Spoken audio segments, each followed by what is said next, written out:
نحمدہ و نصلی علی رسولہ الکریم، اما بعد۔ میرے محترم دوستوں اور بزرگوں، کل میں نے بتایا تھا کہ حضرت آدم علیہ نبینا علیہ السلام دنیا کے اندر جو جنت سے ہے وہ شری لنکا کے اندر اللہ رب العزت نے اتارا، سنگل دیپ پہاڑ کے اوپر۔ آج میں بتانا جا رہا ہوں کہ حضرت آدم علیہ نبینا علیہ السلام کی 950 سال عمر تھی، روایت کے مطابق 950 سال آپ کی عمر ہوئی، اور اس میں نے بتایا کہ 40 اولادیں ہوئی ہیں، 20 لڑکے اور 20 لڑکی۔ تو جب اللہ رب العزت نے حضرت آدم کو جب دنیا کے اندر اتارا، سری لنکا کے اندر، مائی حوا کو اتارا جدہ کے اندر، تو حضرت آدم علیہ نبینا علیہ السلام یہاں سے روتے ہوئے گئے عرفات کے میدان کے اندر، دونوں کی ملاقات ہوئی۔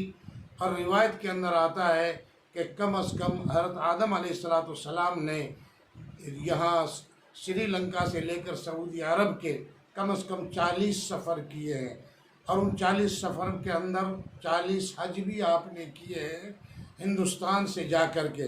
تو پتہ چلا کہ اصل کیندر جو ہے انسانوں کا اور دنیا کے آباد ہونے کا، وہ کیندر جو ہے بھارت ہے۔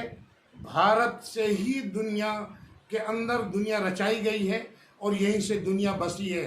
اس لیے کہ پہلا انسان جو آیا ہے، پہلا آدمی جو آیا ہے، پہلا منشیہ جو آیا ہے، وہ ہندوستان کے اندر آیا ہے۔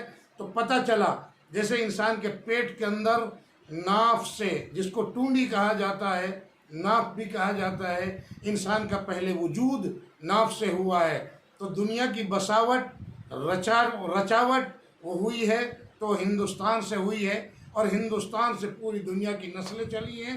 میں نے آپ کو بتایا کہ حضرت آدم علیہ نبینا علیہ السلام کی عمر 950 سال تھی۔ 950 سال تک آپ مسلسل اللہ کے دربار کے اندر روتے رہے، گریہ جاری کرتے رہے، اور بار بار عرب کے لیے جو ہے کہنا ہے آپ سفر کرتے رہے۔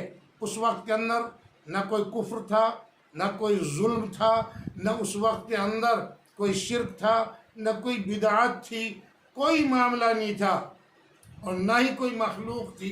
اگر کوئی مخلوق تھی تو وہ جنات تھی۔ اللہ رب العزت نے فرشتوں کو بھیج کر جنات کو پہاڑوں کے اندر بھگا دیا اور دریاؤں کے اندر بھگا دیا۔ صرف ایک انسان ہی اس سرزمین کے اوپر تھا۔ محترم عزیزو، حضرت آدم علیہ نبینا علیہ السلام کو نہ کوئی ڈر تھا، نہ کوئی بھے تھا۔ برابر آپ رات اور دن سفر کرتے رہتے تھے، اور اللہ کی یاد میں روتے رہتے تھے۔ انشاءاللہ الرحمن آئندہ کلپ کے اندر میں اگلی تاریخ کو بیان کروں گا کہ مسلمان اور میوات یہ یہاں حضرت آدم علیہ السلام سے آباد ہے، اس لیے کہ آدم کو اللہ رب العزت نے کھیتی کا کام دیا تھا۔ میو بھی کھیتی کا کام کرتے ہیں، اور میو شروع سے کرتے ہوئے آئے ہیں۔ کھیتی کا کام سری لنکا سے شروع ہوا ہے، سری لنکا کی زمین کو آباد کیا گیا ہے، اور وہیں سے بوائی اور کٹائی چلی ہے، یہیں سے فصل بوئی گئی ہے۔ اس کے بعد پورے عالم کے اندر، پوری دنیا کے اندر کھیتی باڑی کا کام ہوتا ہے۔ تو میں مانتا ہوں، میرا ماننا ہے، علماء کا ماننا ہے کہ اگر وہ قوم اگر کوئی ہے تو وہ میو قوم ہے، جو آج بھی کھیتی کا کام کرتی ہے، کل بھی کرتے تھے، ان کے باپ داداؤں نے کھیتی کا کام کیا ہے۔ اللہ رب العزت مجھے اور آپ کو اس بات پر عمل کی توفیق نصیب فرمائے، اور آئندہ اگلی کلپ میں کل انشاءاللہ الرحمن آگے میوات کی تاریخ بتائی جائے گی۔